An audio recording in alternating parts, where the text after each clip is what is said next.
California has declared independence. Rhetorically, not really, kind of. Hashtag President Newsom. Apparently people are harping on this story because in a passive comment on MSNBC, Governor Gavin Newsom of California referred to California as a nation state that could export important medical supplies to other states. Because of this, everyone started yelling President Newsom. Well, not everybody, but tons of people were yelling President Newsom. Daily Kos says California declares rhetorical independence from the undemocratic Trumpian states of America. Well, if you can't beat them, quit, I guess. And I'm sure there are a lot of people in this country who'd be very happy if California did leave, taking with it its 55 electoral votes, which typically go to the Democrat, fine, whatever. But California does produce a ton of food, and it's a massive part of the United States GDP. But let's take a look at what actually happened. We got a story from Bloomberg Opinion. Gavin Newsom declares California a nation state, while not nearly as over the top as saying he declared independence, even if you put rhetorical in parentheses. Still not entirely accurate, but still interesting. Gavin Newsom did refer to California as a nation state. I checked the audio. He did say export. What does that really mean? Well, here's what Bloomberg Opinion writes. The state is at odds with the federal government over coronavirus plans and much else. California this week declared its independence from the federal government's feeble efforts to fight COVID-19, and perhaps from a bit more.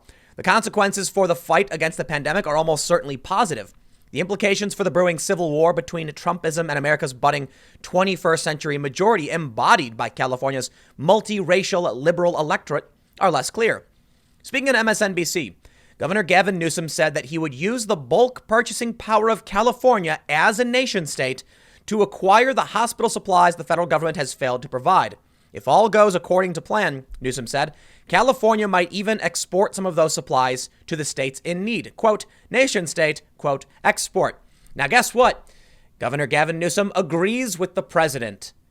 People need to stop pretending like this is some big rift or civil war. Donald Trump asked them to do this. They're not defying the president by saying like, well, we're going to buy the supplies we need. That's literally what Trump said to do, that the federal government will operate as a backup for the states, and the states will need to take care of themselves. In fact, the president got ragged on by much of these same activists for doing that much. They're like, no, the federal government must take care of this for the governors. And now Gavin Newsom is doing what Trump wanted him to do. So I guess you could theoretically say begrudgingly, in which case Trump made the governors actually take care of themselves. That was Trump's goal. I mean, I'm wondering if a lot of these people know anything about the conservative arguments towards, weaker federal government and more state control and, the ability for states to set their own laws. Bloomberg writes, Newsom is accomplishing a few things here with what can only be a deliberate lack of subtlety. First and foremost, he is trying to relieve the shortage of personal protective equipment, a crisis the White House has proved incapable of remedying. Incapable. Trump said the states need to do it. I don't even know it's about capability other than Trump being like, you got to take care of yourself. And a lot of people got mad about it.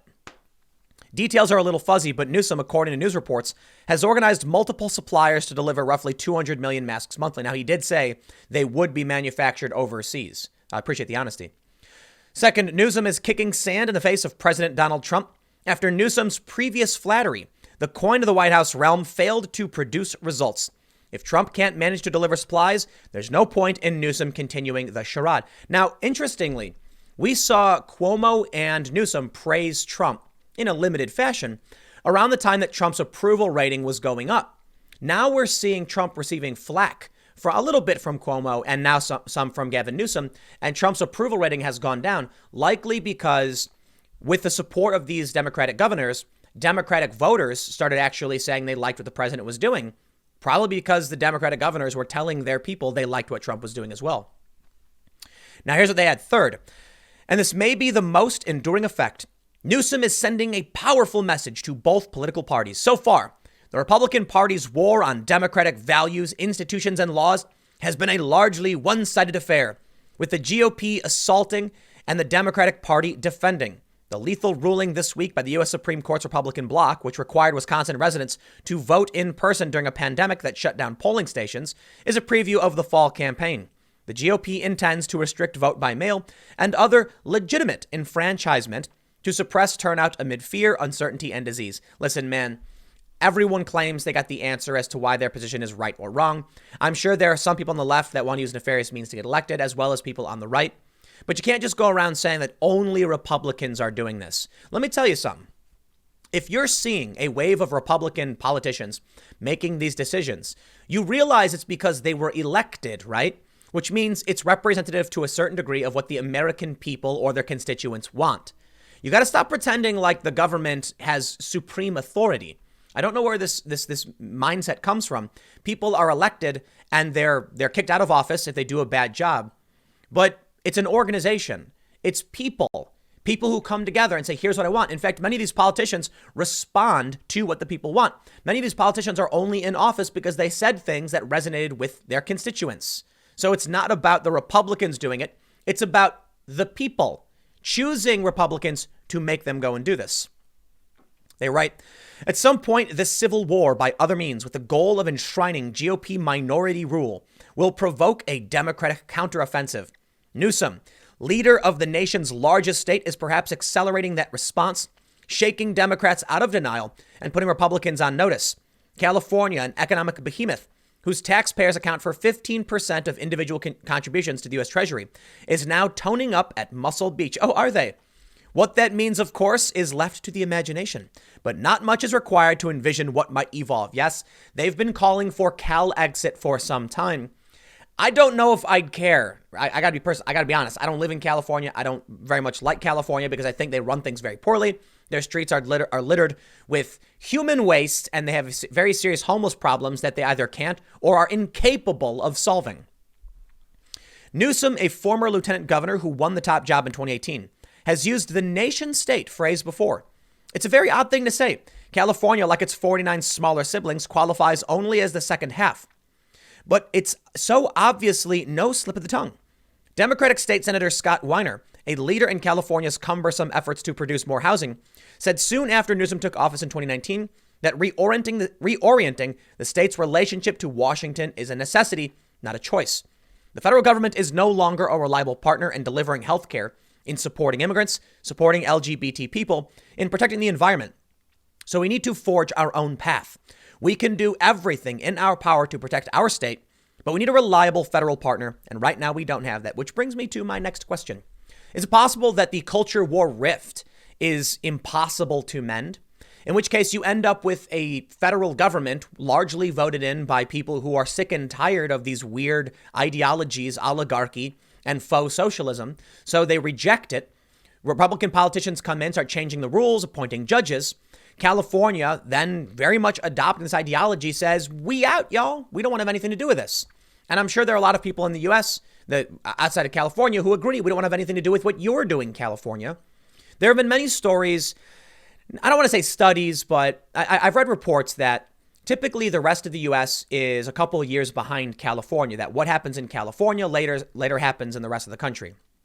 I don't know if that's necessarily the truth, but if it is, then you know what to expect. The people in California, these social justice activists, like to pretend like they're the heroes of the weak and the marginalized. But if you look at San Francisco, it's the perfect depiction of a capitalist dystopia. And I'm not saying capitalism is all bad, but based on what they're saying makes literally no sense. San Francisco, the whole Silicon Valley area, the whole Bay Area, is an exercise in nightmare dystopia. You've got massive buildings with some of the most wealthy, like the wealthiest individuals and wealthiest corporations on the planet, surrounded by homelessness and human waste all over the streets.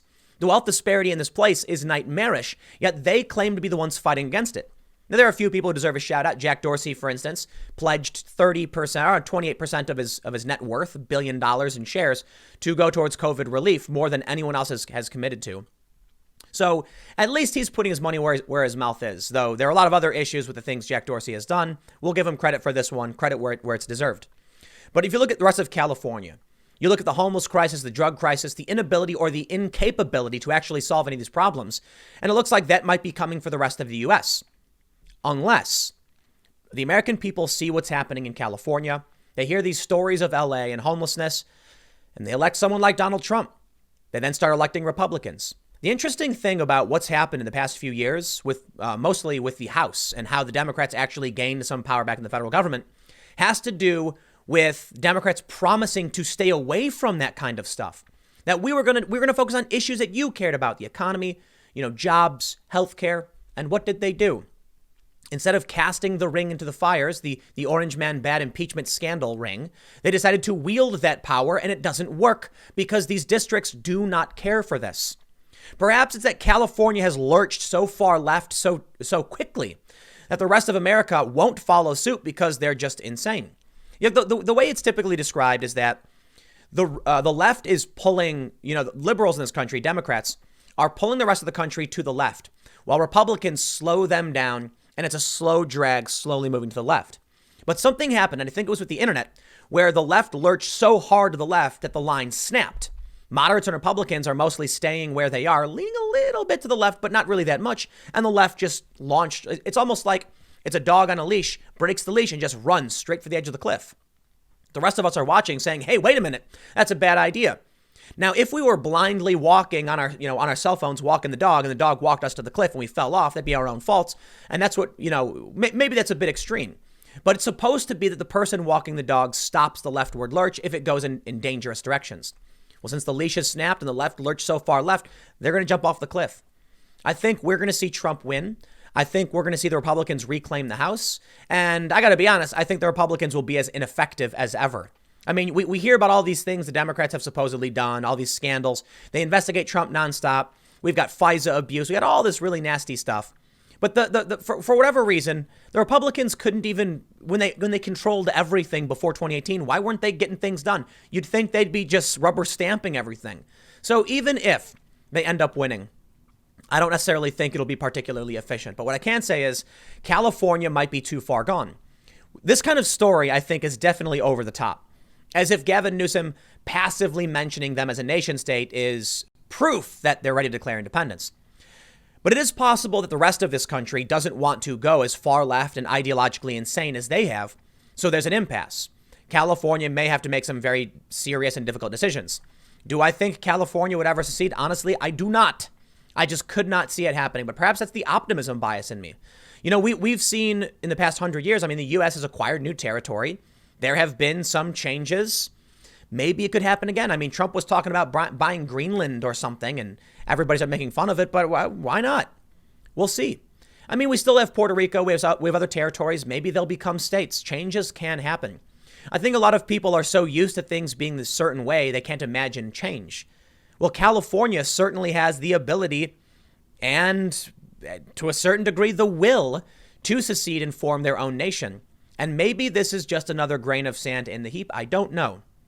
Let's read the end of this one, see what he says, because I do want to jump to how the activists are taking this. He says, John C. Calhoun, who used the theory of states' rights to defend the institution of slavery, is not generally a philosophical lodestar for liberal Democrats such as Newsom. But if Republicans succeed in sabotaging democracy in November, Calhoun's theory of nullification, which posited that states have the power to defy federal law, could be ripe for a comeback on the left coast. With the heirs of the Confederacy now reigning in Washington, turnabout might be a very fair play. Now, some of you probably just threw up in your mouth a little bit, but you can understand the mentality here. This is what they're thinking. This person's very clearly in favor of leaving, blaming the Republicans for everything. Well, they live in California, I'd assume, so sure, why not? Now, over at Cal Matters, hashtag President Newsom, the hashtag that was trending on Twitter on Wednesday morning after Governor Gavin Newsom announced on the Rachel Maddow show that California will soon receive 200 million medical-grade masks per month to meet the state's needs. It didn't hurt on Monday that Newsom sent 500 ventilators to 7 states, including New York and New Jersey. The message, California provides. The subtext, because the federal government doesn't. But Newsom said Wednesday his actions shouldn't be taken as a critique of the federal government. Now, I don't want to get into too much of this because I want to jump to Daily Kos, the activist website, but I do want to point out hashtag President Newsom. There's also the potential that they've been propping up these governors to actually run against Trump. Let's be real, though. Newsom? No, never going to happen. I could be wrong. I just don't see it. Now, Cuomo, I see. Andrew Cuomo, in my opinion, is someone who could be the president. He's got that X factor. I don't know if he could beat Donald Trump, But Gavin Newsom doesn't. He's like a B-list kind of, and I'm not trying to be mean to him. I'm saying he's just not A tier. You know, you can really see it if someone has presidential material. For that matter, Joe Biden is like a straight F. That guy can never be president. And if he won, I'd laugh. But I'm betting he's not going to win. Now, over at activist website Daily Kos, which is considered to be very untrustworthy by NewsGuard, a third-party news rating agency, they say California declares rhetorical independence from the undemocratic Trumpian states of America. Well, they thought they got him the other day with that weird story about finances. They didn't. So now they can rest assured that if they move to California and vote for it, you can secede from the union. And I got to be honest, I don't think anything would happen. I don't think the federal government would go in and shut anything down. I think they'd shrug and be like, Supreme Court might say no, but then what would happen if like California law enforcement and National Guard started acting in the interests of the state? Would be a really weird thing. Here's what they write. If California was a country, it would be the 5th largest economy in the world. It is the global hub for both entertainment and technology, while also providing a majority of the nation's people food, as opposed to corn for cattle, 1/3 of all vegetables, and 2/3 of all fruits and nuts. Oh, and the wine is pretty good too. It's also at the forefront of our nation's demographic transformation and is aggressively enacting progressive legislation. Naturally, that pits it directly against impeached President Donald Trump. I love it. And everything his party stands for. Indeed, California has effectively canceled the state's GOP. And registered Republicans are almost half that of registered Democrats, around 23%. The state's U.S. House delegation is 45-6, with no gerrymandering goosing the numbers. The California Assembly is 61-18 Democratic. The state Senate is 29-10 Democratic. Now, fed up with Trump's national incompetence, California Governor Gavin Newsom basically declared independence, announcing it would go his own way in responding to COVID-19. They are very, very hopeful about this. Yet that Democratic dominance in state projects poorly on the national scale.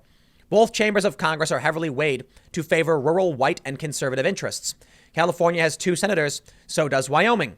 You know what has more people than Wyoming? Well, 116 counties, 16 of them in California.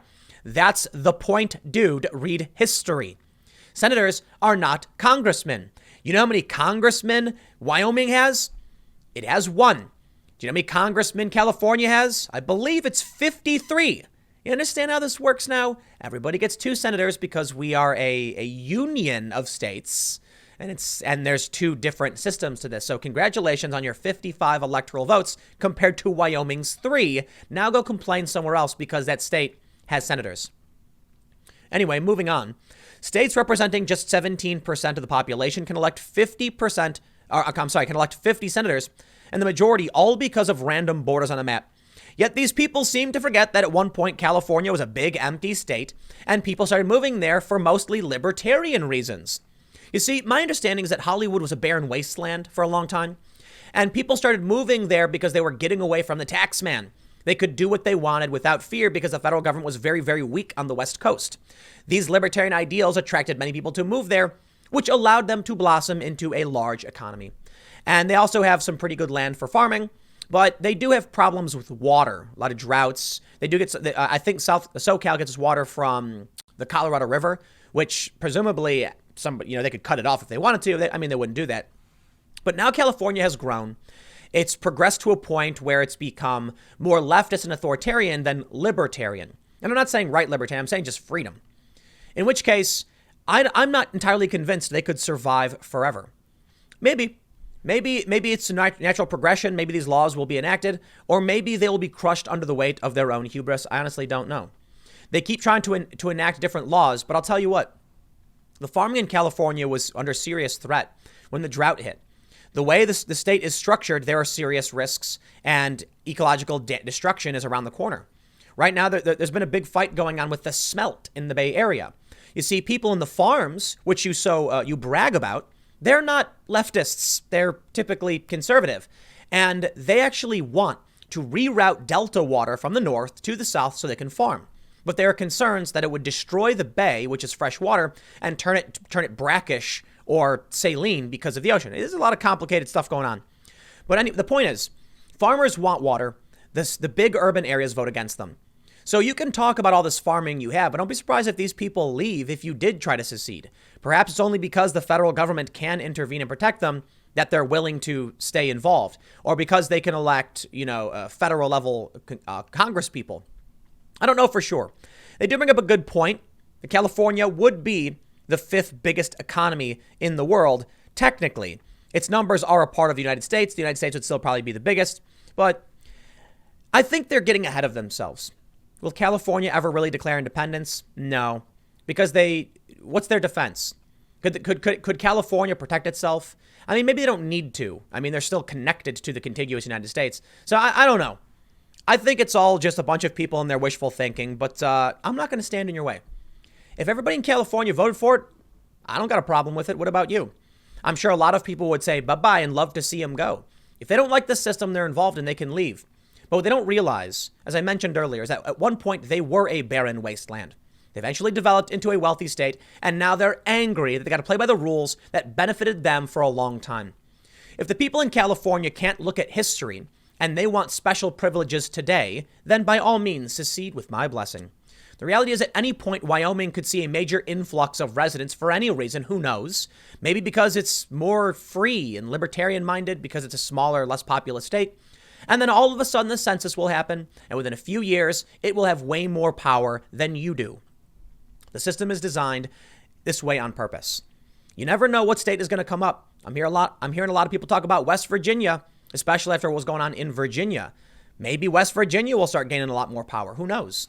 The system isn't just this one static, unfair system, and you need to recognize that other people in this country exist. There are rules and laws we've all agreed to. If you would like to change them, then vote for them. Will California secede? Probably not, but this was a fun segment anyway. I'll leave it there. Stick around. Next segment's coming up at 4 p.m. youtube.com/Timcast. It is a different channel. Thanks for hanging out.